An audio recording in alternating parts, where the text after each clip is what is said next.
Hello and welcome everyone to yet another episode of Cryptonomy Talks. As you know, we have this episode for Cryptonomy Talks because we want to focus on the real crypto economy.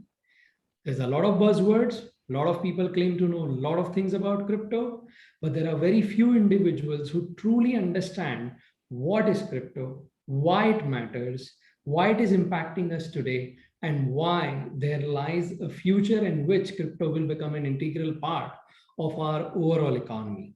With that in mind, I have Piyush Gupta here today from PolyTrade. He's a veteran and an expert on this subject. He has done work in the traditional economy and then moved his business into crypto economy. And he has some amazing things to share with us and we all can learn from. With that, Thank Piyush, you. welcome to the show. If you Thank you, can Bhavin. introduce yourself and your company. Sure, Bhavin. Thank you for having me here. And I mean, you're a bit generous in giving me the accolades, but I'm a very new, I'm a very beginner in crypto space, and probably most of us are beginners in this space, right? We are at the cusp of this is just started. This revolution has just started. I say that party has just begun, right? People say that we have missed the party, but no, party has just begun. It's a good time to enter. So myself, Piyush Gupta, I'm the founder and CEO of PolyTrade. PolyTrade, we are a trade finance company. As you rightly said, I have been into traditional business for last 8 years, into trade finance, and now we are bringing crypto liquidity into the business of trade finance by converting the stable coins into the normal fiat dollars and financing the invoices with that. Polytrade is going live in January 22. We have just released our MVP in the World Blockchain Summit, and team is working tirelessly to bring the product to the market. Awesome. So that's You a help very us quick. understand what exactly are the problems that trade finance merchants are facing, and how will PolyTrade solve that problem? Sure, Bhavin. I mean, the very basis of Polytrade was addressing these problems, and I'll list out 3 to 4 problems which are the major problems in this industry. From a perspective of a SME, today SMEs are facing 60% rejection rates of the proposals they submit. And just to throw some numbers at you, today there is a gap of 1.6 trillion dollars of the financing which SMEs need and which is available. And with World Economic Forum's estimates, this number will become 2.5 trillion dollars by 2025, right? So we are saying that SMEs are the backbone of any country, but at the same time, we are not really giving them avenues to grow, right? Financial systems have their own limitations, banking industry, because they work on a collateral based systems, right? SMEs always are coming with very small amount of collaterals. They cannot really borrow too much from the bank. The next place these SMEs goes to are trade finance funds like us. In traditional space, there are many trade finance funds, and they they treat SMEs in a very poor manner. And I'm sorry to say, but I was also part of that ecosystem for a while, right? So SMEs are being rejected because of their small ticket sizes. SMEs are not able to take funds because of high cost of funds, and SMEs do not have time to wait for 2 months, 3 months for a process to get over with, right? They lose the important time during that time, So the as we always say that time is the money, right? And if you wait for 3 months for your invoice to get financed, I mean, who wants to wait that long? Polytrade is targeting these problems head to head by bringing crypto liquidity and by moving everything on blockchain. We are ensuring that any ticket size would be welcome at our platform level. So we will look at minimum $5,000 worth of invoices, and we could go up to $5 million worth of invoices, right? So that solves the first problem where any size of the corporate is most welcome to use Polytrade as a platform. The second is cost of funds. What we are trying to do, and smart enough probably, that today in crypto ecosystem, the yields which are offered are much lower compared to the lending rates which we see in the traditional space, right? So if I'm able to harness the crypto liquidity, convert it into fiat, and then use this fiat to do the lending, I have a decent room to bring down the cost of funds significantly for a SME. So I want to make this product viable for a SME to use, right? And thirdly, because it is digital, because it is on blockchain, because the data already exists on a chain. The approval times, the lead times will come down from couple of months to probably 2 to 3 days at max, right? These three factors, I believe, will change the way World Economic Forum numbers are being projected, right? I wish to reduce this gap significantly in couple of years. Interesting. So you are essentially giving them much more cost-effective proposition, efficient, secured, and also in much lesser time. Definitely, that's what That we're sounds, targeting. that sounds also pretty interesting because it's essentially using the interest rate arbitrage globally via Correct. crypto platform, which Correct. then makes the intra-country landing much, much easier in a true Definitely. global sense. Yeah. And if you're talking about a Who decentralized says finance, globalization is an old phenomenon, nationalization is next? You seem to be the person really making everything global again. so funny enough, there is a word which has been tossed around a lot in the crypto systems called DeFi, Yeah, decentralized finance, right? And when I first heard about decentralized finance, it sounded too good to be true, right? That how can you run a business without having any control over it? How can you run a country without having control over it, right? That's what decentralization means, that there should be not a single entity in the ecosystem which should take control of any decision being made, right? Decentralized. So we are building Polytrade on the lines of DeFi. We are creating our governance in such a way that tomorrow any invoice which comes can be completely analyzed through third-party integrations. There is no central console where a credit manager is sitting and checking the invoice and saying that whether I should finance it or not. No, let the systems take a decision. Let the systems parameters be designed by the community, right?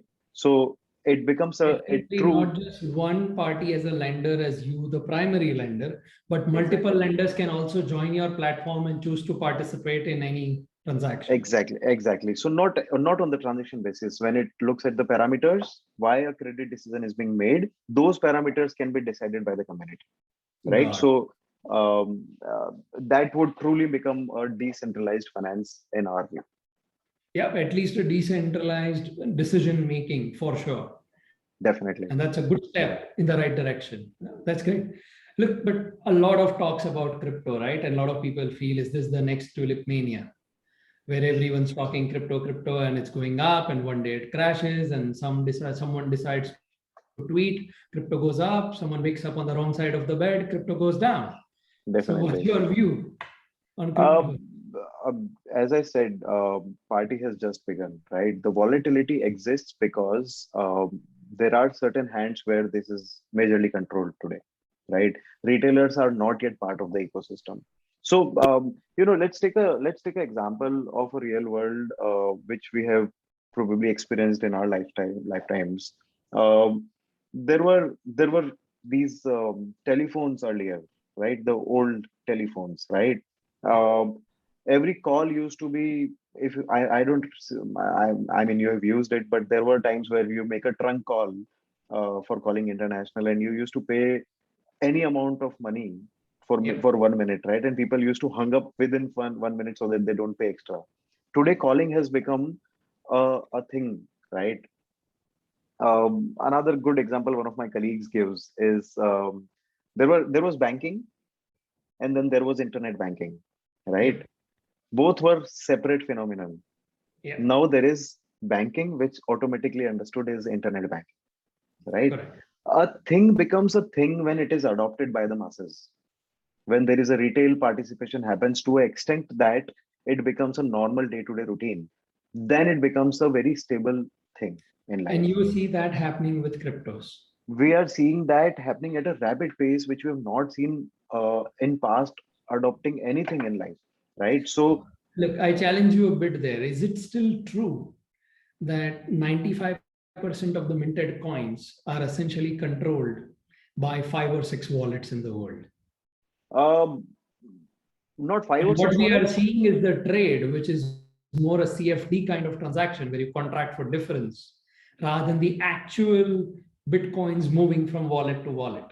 No, Bitcoins are moving every crypto. So I am a owner of a cryptocurrency today, right? I can tell you firsthand that every wallet holder is Hmm. visible to us.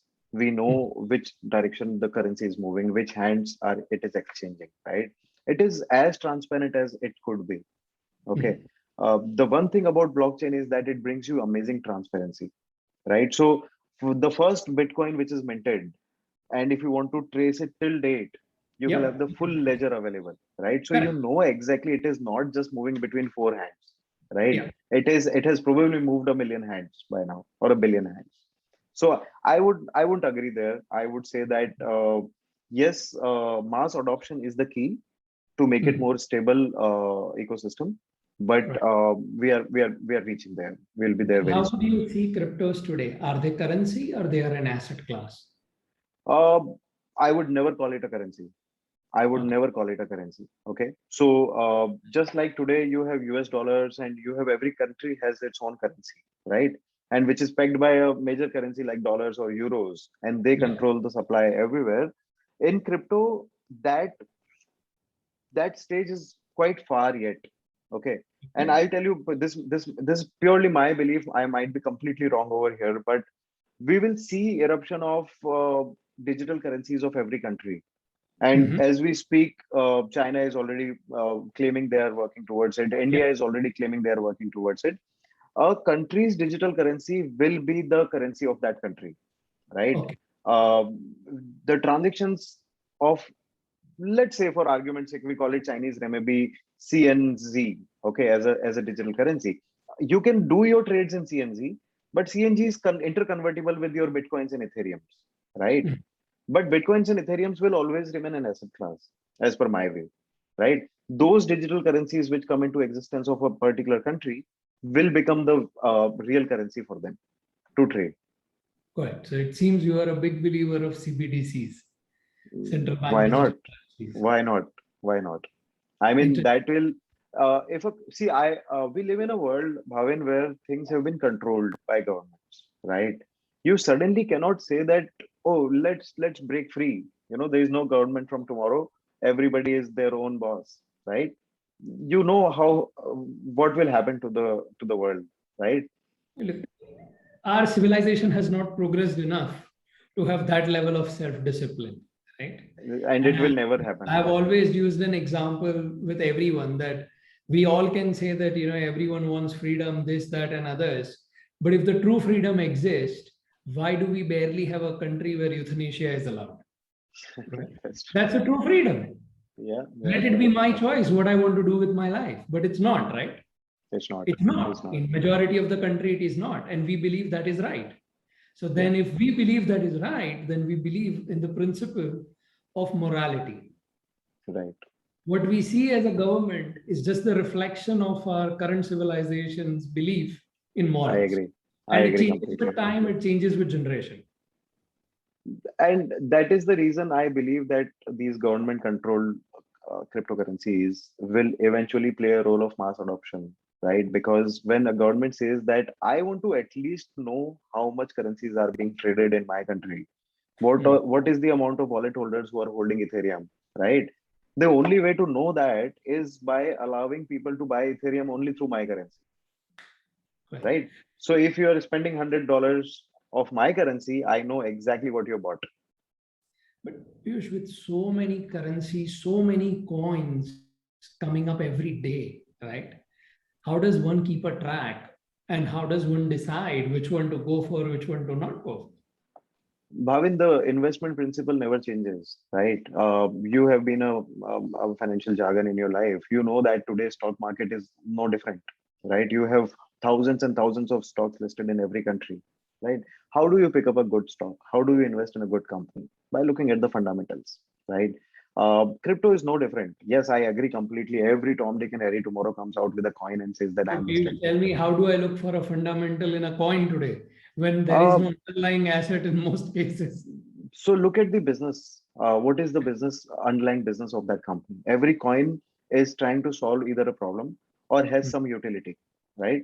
So look at the underlying utility of that coin. If you look at Ethereum, what is Ethereum? Ethereum is a chain on which every transaction is happening. What is Matic or Polygon? It is a layer two chain which is trying to solve the problem of high gas fees of Ethereum and improving the transaction times, right? So if I have to bet my money, I will bet on Ethereum and Matic, because they are the two base things on which the whole ecosystem is running, right? Um, why I always say that what we are doing, uh, we focus on product building.